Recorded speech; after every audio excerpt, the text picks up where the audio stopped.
পুলিশের হাতে শটগান থাকতে পারে, প্রাণঘাতী রাইফেল নয়, বলছেন আইজিপি বাহারুল আলম। প্রধান উপদেষ্টা প্রেস সচিব শফিকুল আলম, নির্বাচন পুরোপুরি বাংলাদেশের অভ্যন্তরীণ বিষয়। জানাবো জামায়াতের সাথে এনসিপি দ্বন্দ্ব নাকি রাজনৈতিক কৌশল। এবং সর্বশেষ জানাবো সোহরাওয়ার্দী উদ্যানে ছুরিকাঘাতে ডাবি শিক্ষার্থী নিহত। শুনছিলেন সংবাদ শিরোনাম, এবারে বিস্তারিত। পুলিশের হাতে শটগান থাকতে পারে, প্রাণঘাতী রাইফেল নয়, বলছেন আইজিপি বাহারুল আলম। পুলিশ কোনোভাবেই কিলার ফোর্স হতে পারে না বলে মন্তব্য করেছেন বাংলাদেশ পুলিশের মহাপরিদর্শক বাহারুল আলম। তিনি বলেন, পুলিশের কাছে বড়জোর শটগান থাকতে পারে, রাইফেলের মতো প্রাণঘাতী অস্ত্র ব্যবহারে পুলিশকে নিরুৎসাহিত করা হয়েছে। এ বিষয়ে আমরা আলোচনা করেছি। আইজিপি বলেন, সরকার যে নির্দেশনা দিয়েছে তা হলো পুলিশের হাতে যেন এমন অস্ত্র না থাকে যার গুলিতে নিশ্চিত মৃত্যু ঘটে, যেমন রাইফেল। আমরা এ ধরনের প্রাণঘাতী অস্ত্র পরিহার করব। অস্ত্রাগার বা আর্মামেন্টারিয়াম নিয়ে আমরা সবাই মিলে আলোচনা করে সিদ্ধান্ত নেব। তিনি আরো বলেন, আমরা বিশ্বাস করি পুলিশ কোনো কিলার ফোর্স হতে পারে না। পুলিশের হাতে লিথাল নয় বরং নন লিথাল অস্ত্র থাকা উচিত। এটি বৈশ্বিকভাবে সমর্থিত একটি নীতি। শুধুমাত্র বিদ্রোহ বা বিশেষ পরিস্থিতিতে ব্যতিক্রম প্রযোজ্য হতে পারে। প্রধান উপদেষ্টার প্রেস সচিব শফিকুল আলম, নির্বাচন পুরোপুরি বাংলাদেশের অভ্যন্তরীণ বিষয়। প্রধান উপদেষ্টা প্রেস সচিব শফিকুল আলম বলেছেন, জাতীয় নির্বাচন অনুষ্ঠানের বিষয়টি পুরোপুরি বাংলাদেশের অভ্যন্তরীণ ব্যাপার। আমরা সবাইকে আহ্বান জানাই, নির্বাচন সংক্রান্ত বিষয়ে আমাদের জনগণের সার্বভৌম ইচ্ছার প্রতি যেন সবাই শ্রদ্ধা দেখায়। আওয়ামী লীগের কার্যক্রম নিষিদ্ধের ব্যাপারে ভারতের প্রতিক্রিয়ার বিষয়ে জানাতে গিয়ে তিনি বলেন, আওয়ামী লীগ কর্তৃক সংঘটিত মানবতা বিরোধী অপরাধের কারণে সৃষ্ট ক্ষত এখনো তরতাজা। শফিকুল আলম বলেন, আমরা প্রত্যক্ষ করেছি কিভাবে আওয়ামী লীগ আমাদের গণতান্ত্রিক কাঠামো সম্পূর্ণরূপে ধ্বংস করেছে, আমাদের রাজনৈতিক পরিসর মারাত্মকভাবে সংকুচিত করেছে এবং তাদের 15 বছরের স্বৈরাচারী ও লুটপাটের শাসনামলে বাংলাদেশের সার্বভৌমত্বকে আপোষের দিকে ঠেলে দেওয়া হয়েছে। তিনি বলেন, জাতীয় নিরাপত্তা সার্বভৌমত্ব রক্ষা, জুলাই আন্দোলনে কর্মীদের নিরাপত্তা নিশ্চিত এবং আন্তর্জাতিক অপরাধ ট্রাইব্যুনালের বাদী ও সাক্ষীদের সুরক্ষার জন্য আওয়ামী লীগের কার্যক্রম নিষিদ্ধ করা প্রয়োজন। নির্বাচন প্রসঙ্গে প্রেস সচিব বলেন, আমরা স্মরণ করি কিভাবে আওয়ামী লীগ বারবার প্রহসনমূলক নির্বাচনের আশ্রয় নিয়েছে এবং আমাদের নির্বাচন প্রক্রিয়া ও প্রতিষ্ঠানগুলোর অপূরণীয় ক্ষতি করেছে। জামাতের সাথে এনসিপি দ্বন্দ্ব নাকি রাজনৈতিক কৌশল। এক মঞ্চে দাঁড়িয়ে আওয়ামী লীগ নিষিদ্ধের দাবিতে আন্দোলন করলেও দাবি আদায় হওয়ার পরপরই প্রকাশ্য দ্বন্দ্ব জড়িয়েছে জামায়াত ইসলামী ও জাতীয় নাগরিক পার্টি। গণঅভ্যুত্থান পরবর্তী বাংলাদেশে এই দুটি দল হঠাৎ কেন এই দ্বন্দ্বে জড়ালো, সেই প্রশ্ন সামনে আসছে। সম্প্রতি এই দ্বন্দ্বের বিষয়টি প্রকাশ্য হয়ে ওঠে অন্তর্বর্তী সরকারের তথ্য উপদেষ্টা মাহফুজ আলমের দুইটি স্ট্যাটাস ঘিরে। ওই দুইটি স্ট্যাটাসের মধ্যে একটি স্ট্যাটাস দেওয়ার কয়েক মিনিটের মধ্যে সেটি সরিয়ে ফেললেও অনলাইনে তার স্ক্রিনশট ছড়িয়ে পড়ে। উপদেষ্টা মাহফুজের পোস্টের পর এ নিয়ে এনসিপি ও তাদের ছাত্র সংগঠন বাংলাদেশ গণতান্ত্রিক ছাত্র সংসদের নেতাদের অনেককে এ নিয়ে সামাজিক যোগাযোগ মাধ্যমে পোস্ট দিতে দেখা গেছে। একই সাথে আওয়ামী লীগ নিষিদ্ধের দাবিতে কর্মসূচিতে গোলাম আজমের নামে স্লোগান দেওয়া নিয়ে সমালোচনা করতে দেখা গেছে। একই মঞ্চে আওয়ামী লীগ নিষিদ্ধের দাবিতে আন্দোলন করা দুটি দল হঠাৎ কেন প্রকাশ্যে বিরোধে জড়ালো, কিংবা এটি বিরোধ নাকি রাজনৈতিক কোনো কৌশল, সেই সব প্রশ্ন উঠেছে। গত বৃহস্পতিবার রাতে আওয়ামী লীগ নিষিদ্ধের দাবিতে এনসিপি নেতা হাসনাত আব্দুল্লাহর নেতৃত্বে আন্দোলন শুরু হয় প্রধান উপদেষ্টার বাসভবনের সামনে। ওই রাতে একে একে আন্দোলনে যুক্ত হয় ছাত্র শিবির, হেফাজতে ইসলাম, ইসলামী আন্দোলন সহ বেশ কিছু রাজনৈতিক ও ছাত্র সংগঠন। আন্দোলনের পরিসর রাতের বড় হলে গভীর রাতে যোগ দেয় এনসিপির আহ্বায়ক নাহিদ ইসলাম সহ দলটির শীর্ষ নেতারা।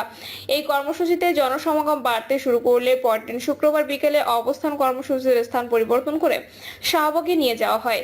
এনসিপির একজন শীর্ষ নেতা জানান, আওয়ামী লীগ নিষিদ্ধের দাবি জামায়াত কর্মসূচি শাহবাগে স্থানান্তর হওয়ার পর সেখানে ইসলামী ছাত্র শিবির, ইসলামী আন্দোলন সহ বেশ কিছু সংগঠনের নেতাকর্মীদের উপস্থিতি বেশি ছিল। এনসিপির ওই নেতা জানান, শাহবাগে জামায়াতের সাবেক আমির গোলাম আজম সহ বেশ কয়েকজন নেতার নাম ধরে বিতর্কিত কিছু স্লোগান ও জাতীয় সঙ্গীত গাওয়ার সময় বাধা দেওয়ার ঘটনা ঘটে। পরে সেই বিষয়গুলো সামাজিক যোগাযোগ মাধ্যমে ছড়িয়ে পড়ে। যেহেতু এই আন্দোলনটি এনসিপি নেতা হাসনাত আব্দুল্লাহর নেতৃত্বে শুরু হয়েছে, ওইসব নেতিবাচক কর্মকাণ্ডের বিষয়গুলো সামাজিক যোগাযোগ মাধ্যমে বেশ সমালোচিত হয়।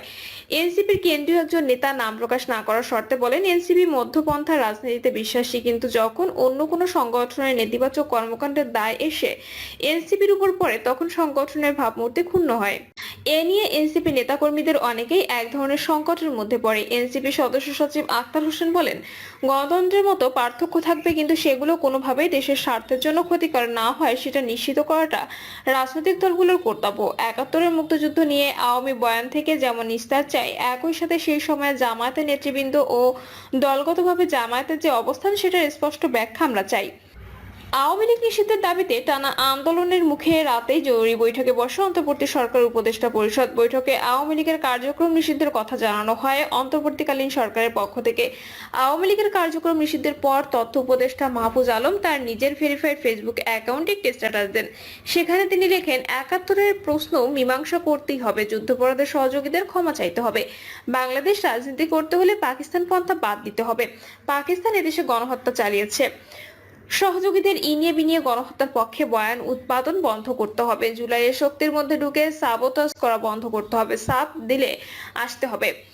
একই স্ট্যাটাসে আরেকটি প্রসঙ্গ টেনে লেখেন, মুজিববাদী বামদের ক্ষমা নেই, লীগের গুম খুন আর শাপলার মতি বিরোধী আন্দোলনের হত্যাযজ্ঞের মস্তিষ্ক এরা 36টি ডিভিশন জুলাইয়ের সময় নিকৃষ্ট দালালি করেও এখন বহাল তবিয়তে আছে। আজ পর্যন্ত মুজিববাদী বামেরা কালচারালি ও ইন্টেলেকচুয়ালি জুলাইয়ের সঙ্গে গাদ্দারি করে যাচ্ছে। দেশে বসে জুলাইয়ের পক্ষে শক্তির বিরুদ্ধেরা চক্রান্ত করেই যাচ্ছে।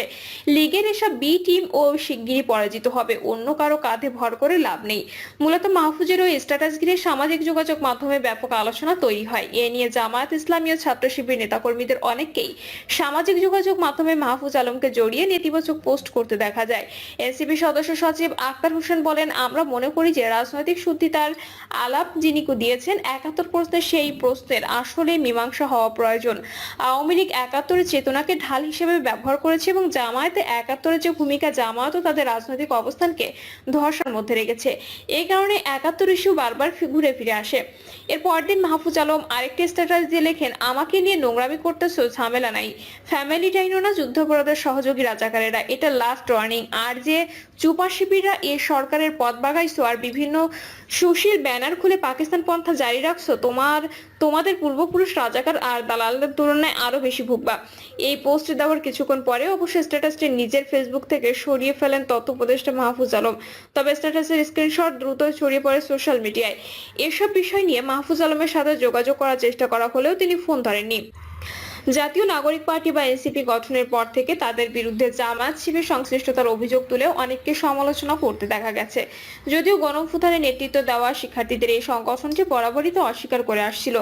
আওয়ামী লীগ নিষিদ্ধের দাবিতে হাসনাত আব্দুল্লাহ যে অবস্থান কর্মসূচিতে ডাক দিয়েছিলেন, সেখানে জামায়াত শিবিরের অনেক নেতাকর্মীকেই অংশ নিতে দেখা যায়। একই মঞ্চে আন্দোলন করে আওয়ামী লীগের বিরুদ্ধে আন্দোলনের সফলতা আসার পর কেন হঠাৎ জামায়াত শিবিরকে ইঙ্গিত করে এই ধরনের পোস্ট দিয়েছে মাহফুজ আলম, সেটি নিয়ে প্রশ্ন জামায়াত ও শিবিরের শীর্ষ নেতাদেরও। শিবিরের কেন্দ্রীয় সেক্রেটারি নুরুল ইসলাম সাদ্দাম বলেন, আওয়ামী লীগ নিষিদ্ধের দাবিতে হাসনাত আব্দুল্লাহ অগ্রসর ভূমিকা পালন করেছে।